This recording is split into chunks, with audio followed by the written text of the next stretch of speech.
great opportunity for us to take all the hyperbole that's out there in AI land and actually put it into some sort of constructive conversation.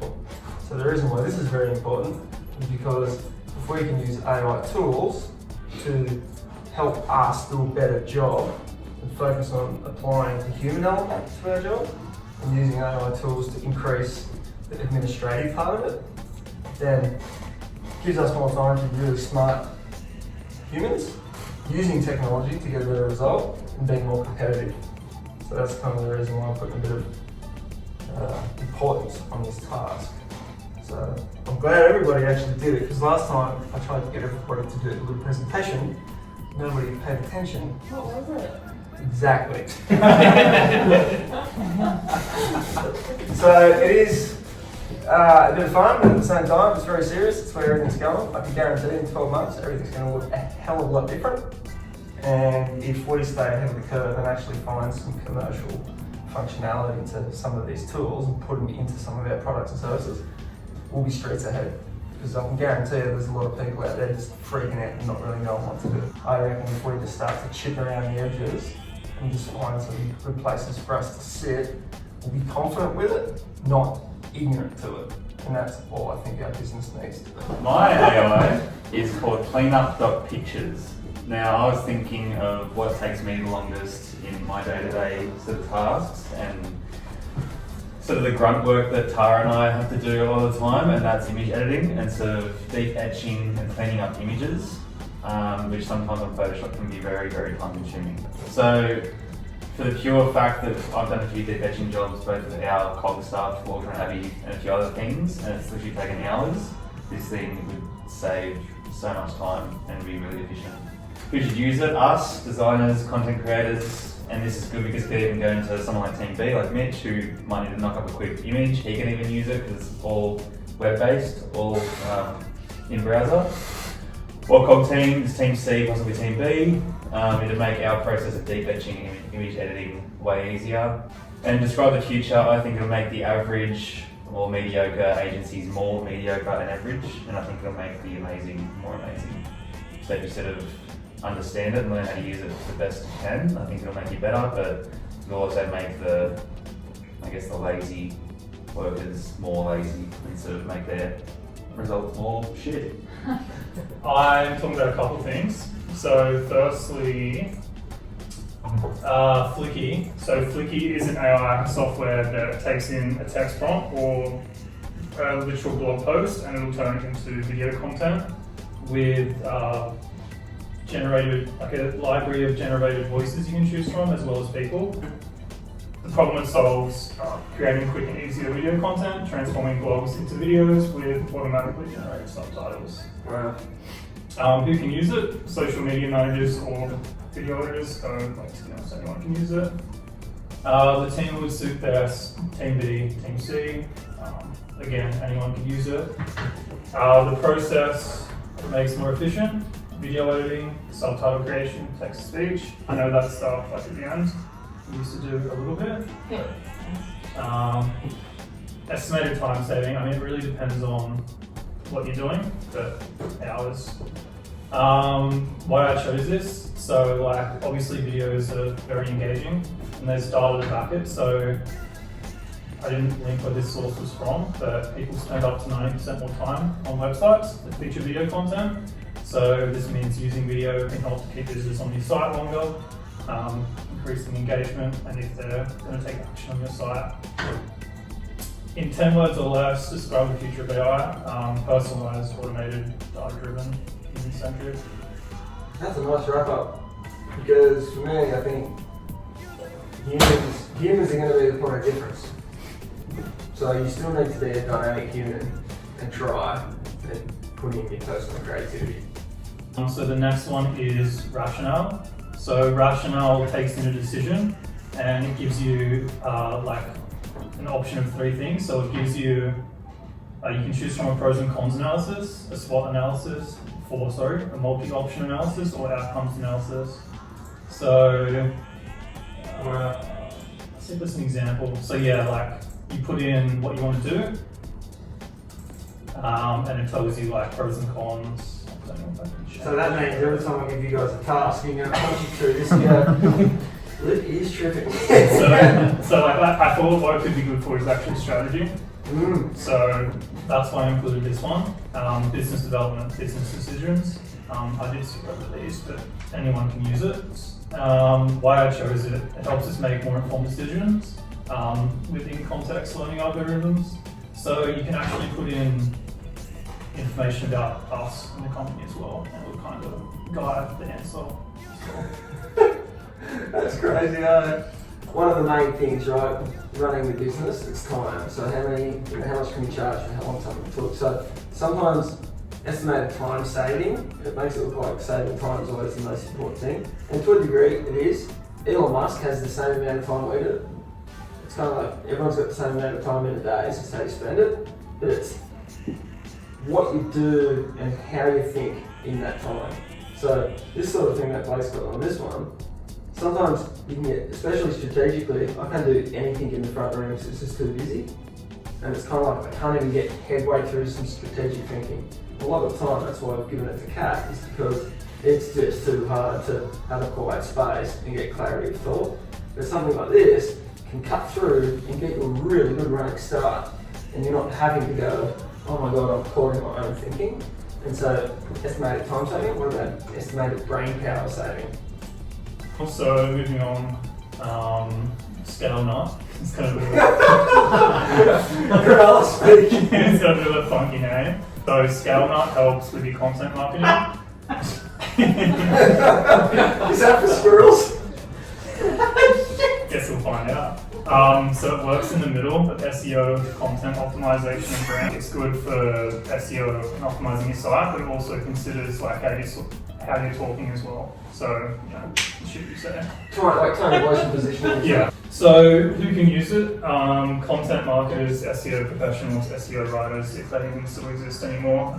Business owners. They did last week, but not this week. Process makes more efficient. Keyword planning, research, writing SEO content, or optimizing existing SEO content, and generating consistent marketing copy. And why I chose it, so saves time and resources, effectiveness and consistency of your content. You can quickly identify areas of improvement in your site, such as keyword usage, readability and the quality of your content. Helps to streamline the content creation process and ensures that your content is optimized for search engines and engaging for your audience. It's just like any other kind of content marketing thing. So keyword plans, research, creating content based on what you've entered here, optimizing existing stuff, and then there's a whole section of marketing copy. It's kind of like categorized into key business categories like e-com, that sort of stuff. So yeah, that's scale now. Awesome. Hey, let me just. I choose number one is Copilot from GitHub. It's trained using all the core stats in GitHub, so it suggests us how to write things. Wow. Developers are going to use it, but it's going to be team lead. So what it helps us with is when we have to write custom codes and scripts for some clients or anything, sometimes it takes us a lot of time. This will provide us with examples and everything for that, so that we can modify. So Copilot, so it's not going to maybe give you the exact, it'll get you close using existing library base. Yeah, it will get you closer than that. So what repos does it go to? Everything? So it takes in everything from GitHub. Wow. So you push some code to GitHub, so Yeah. you get trained on that. And that's GitHub's AI. Yeah. Now Microsoft. Ah. Now Microsoft. So yeah, estimated time saving, it depends on what we do. And because we are working on a lot of things, sometimes custom, like the new e-commerce checkout things and everything we are doing, that's where it's going to help us a bit.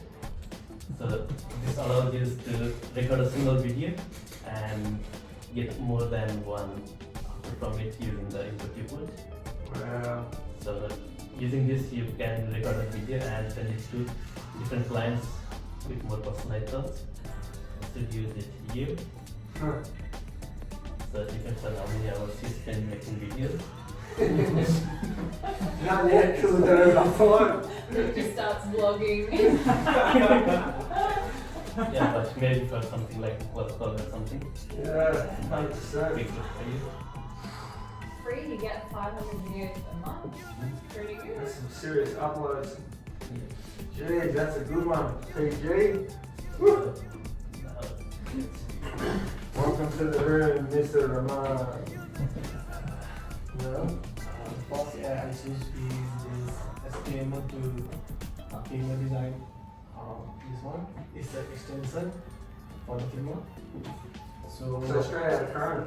yeah, we have our own extension as well, and we have a Figma extension as well. And what it does is, it does like when you put a URL of a web page in it, it just creates your full Figma template for website. Oh, really? Yeah. I did it with Apple's website and it does all that. Really? But if you have like JavaScript animations, it just falls apart. Yeah, right. Oh, you have to be kidding.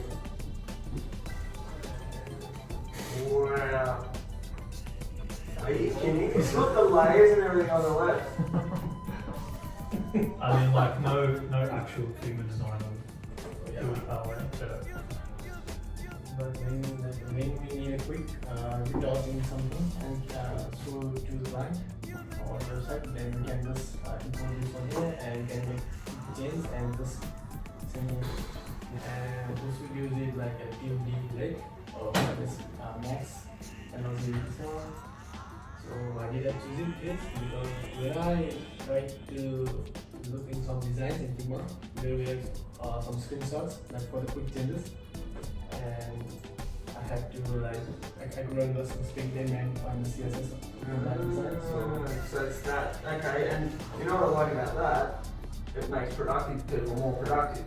So the application of that is to, oh cool, we've either got to make an update, find a bug, or get more deep information on a style sheet or something. And that's the best use for this kind of technology. So you've got to wonder how many of these technologies have been built to be acquired. So you hope Adobe would want to buy this and put it into their Figma software. That's probably. And the second AI I choose like is similar to GitHub Copilot, but it's a black box and it's a VS Code extension. It's the same thing like it just when you give us some comments, it just generates your simple code. Have you got anything for like Sublime text from there? Sometimes it looks to have. I was joking. I'm not doing that out, but it's the same thing like GitHub, and it's like it's been playing with like millions of codes, hundreds of millions of reports. It's been playing that one. It's like depends on what we are working on. So if it's a simple task, then like a couple of hours. Because I've used this a couple of times. That's right, so it's gonna be useful for us and the purpose. So, I don't know if it's Leah or Leia, I'm not sure, but I have basically picked this site that transforms 2D images into 3D either GIFs or MP4s. So I guess what problem does it solve? The inability to quickly produce and add 3D motion to static images. Who should use it? Anyone who needs to quickly add motion to a static image, so that would best probably suit Max, myself, maybe Team B if they need.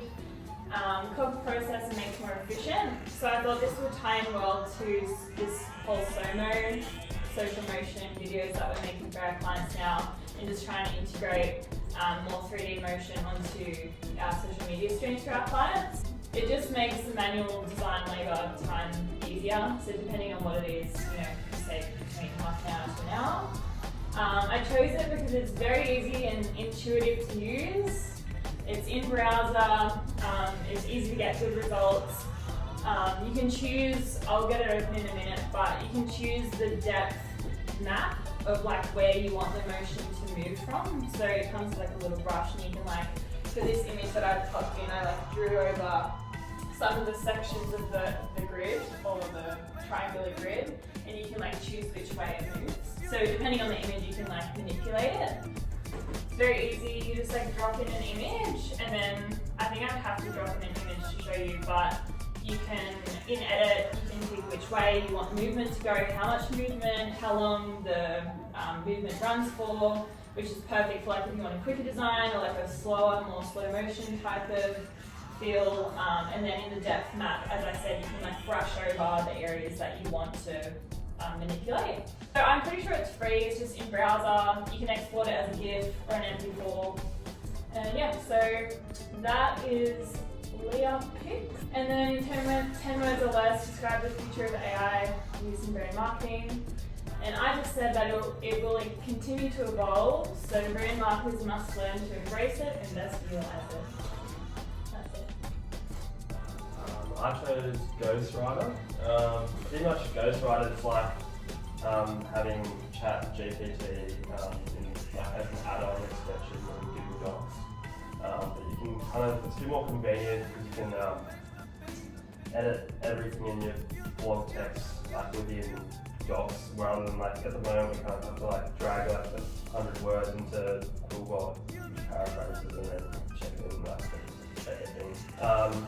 You can just like expand on text, condense it, and do everything, paraphrase, do all your key phrase stuff, everything there for blogs. In just in Docs before having to like grab little paragraphs and take it out.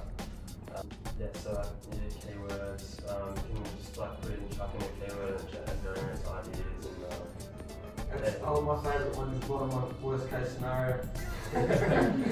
Start with that. essay writing style. Wow. You've been in high school, eh? Yeah. Like you'd just be pumping it. Like, So my question is, are the general populace going to find this and understand how to put it into it? Is it only now that we're professionals who understand the application of it? Makes doing written content more efficient. Everyone has to write content, edit content, use it, but it's mostly for team being able to say. SEO, blog writing, editing, social content, captions, time, anywhere upwards of half an hour depending on how many blogs you're creating. I chose because it's relevant to my day-to-day job. It can be saved into your Google Docs. I think AI is going to be like a Swiss, oh my god, it's Good. like your little multi-tool, yeah. Good analogy. It is a multi. So this is KissFlow, and why I chose it, let's start there, is because I am learning how to manage, and I'm also learning how to manage a team, workflow management, and it's a lot to learn. For most of us is writing with paper and pen, and I still use it because it's the good old-fashioned way, and it's just how it is. But I thought if we use KissFlow, everyone can manage themselves better, and maybe we can start using it as a group. So I thought if we could have a start, so this will be a client, it will be a project, and let's say, I need something from Team C, then it will be, Team C, I need you to do a creative for me whilst Blake is doing a link to Butterfit. And I can see if he's done it, and I can see if Team C has done their job, and I can then do my thing and send it off to the client, whereas Luke all has to do is just look at this and be it's all great, 9 seconds of doing and go. But also, it could also be used for each individual. Let's say, okay, I have Butterfit as my client, and I have 5 things I need to do for them. And so you can create your own little things and just have it in front of you, rather than have 10 papers and say, where do I have everything? So it would just be an easy thing to guys to maybe use. Many people use it, Pepsi included with their rebranding. No, but anyway, so that's my little thing, and that's all I have to say. Thank you, Vanessa.